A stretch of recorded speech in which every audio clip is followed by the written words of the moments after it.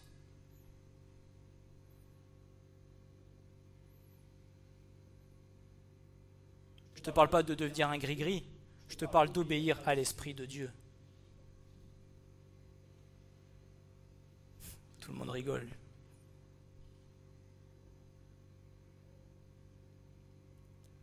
Mais Dieu nous a donné une puissance en nous. Dieu nous a donné des armes puissantes, pas des armes charnelles, des armes dans l'esprit.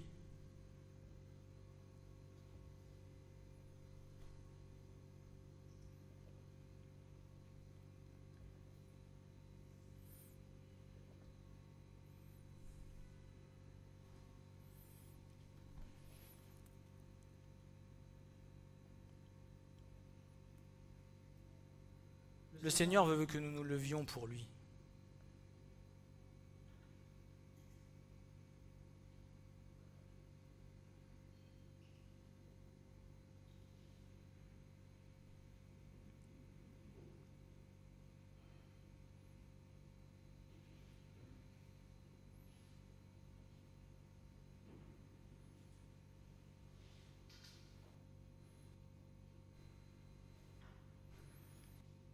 Il faut que tu comprennes qui tu es et que l'œuvre que l'Éternel veut faire avec toi à travers la puissance de l'Esprit qui vit en toi.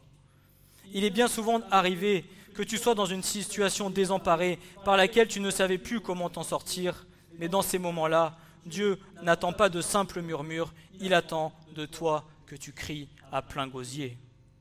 Le peuple de Dieu n'est pas un peuple incrédule, c'est un peuple rempli de la foi et de la puissance de Dieu. Si tu crois seulement une parole, alors tout s'accomplira, et seulement une parole. Nous pouvons tous venir à donner notre appel, nous pouvons tous venir à douter de notre appel, mais si c'est Dieu qui t'appelle, c'est Dieu qui t'appelle. Et là où tu dois être, il t'y conduira certainement. N'abandonne jamais et crois toujours ce que Dieu dit jusqu'à atteindre la promesse de Dieu, car n'oublie jamais que tu es membre de l'œuvre de Dieu. Comme à Jéricho, même dans le pays de la promesse, il y a des forteresses, mais par la foi, Dieu fera tomber les forteresses de ta vie et te donnera la victoire. Alors ne regarde pas du bas vers le haut, mais regarde du haut vers le bas. Et je terminerai par ce passage, dans 1 Pierre 4, versets 1 à 6. Christ donc, ayant souffert pour nous dans la chair, vous aussi, armez-vous de cette même pensée, que celui qui a souffert dans la chair s'est reposé du péché, pour ne plus vivre le reste de son temps dans la chair, pour les convoitises des hommes, mais pour la volonté de Dieu. Car il nous suffit d'avoir accompli dans le temps déjà écoulé la volonté des nations, alors que nous marchions dans la débauche, les convoitises, l'ignorance, les excès dans le manger et le boire, et les criminelles idolâtries. Quoi, ils trouvent étrange que vous ne couriez pas avec eux dans le même bourbier de corruption, vous disant des injures, et ils rendront compte à celui qui est prêt à juger les vivants et les morts. Car c'est pour cela qu'il a été évangélisé à ceux aussi qui sont morts, afin qu'ils fussent jugés selon les hommes quant à la chair, et qu'ils vécussent selon Dieu quant à l'esprit. Amen.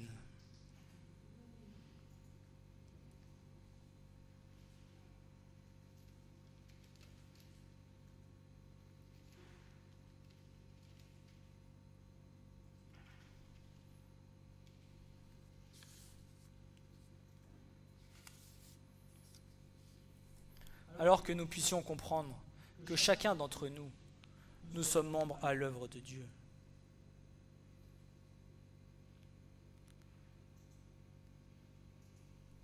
Tes capacités ne viennent pas de toi, tes capacités viennent de Dieu. Le Seigneur t'utilisera non pas comme toi tu veux qu'il t'utilise, mais comme lui voudra t'utiliser.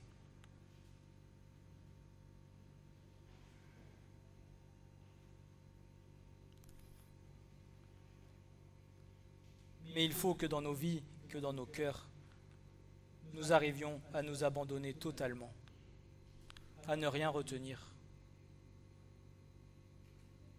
à ne pas nous monter des forteresses, nous-mêmes dans nos vies, mais à faire en sorte que ces forteresses tombent. À regarder avec la vision de Dieu et non pas avec la vision des hommes.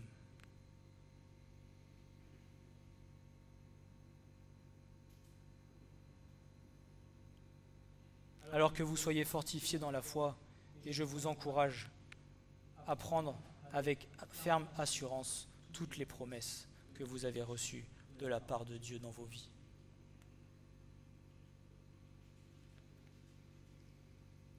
Et ce à quoi le Seigneur t'appelle, il t'appelle.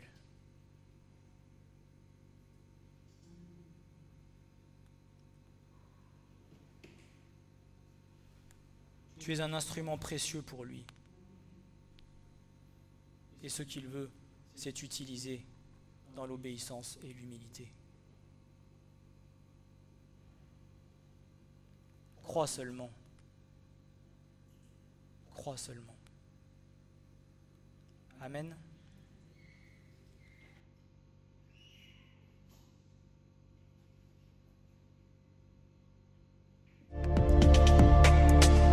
Ce message vous a été présenté par l'Assemblée chrétienne Le Tabernacle.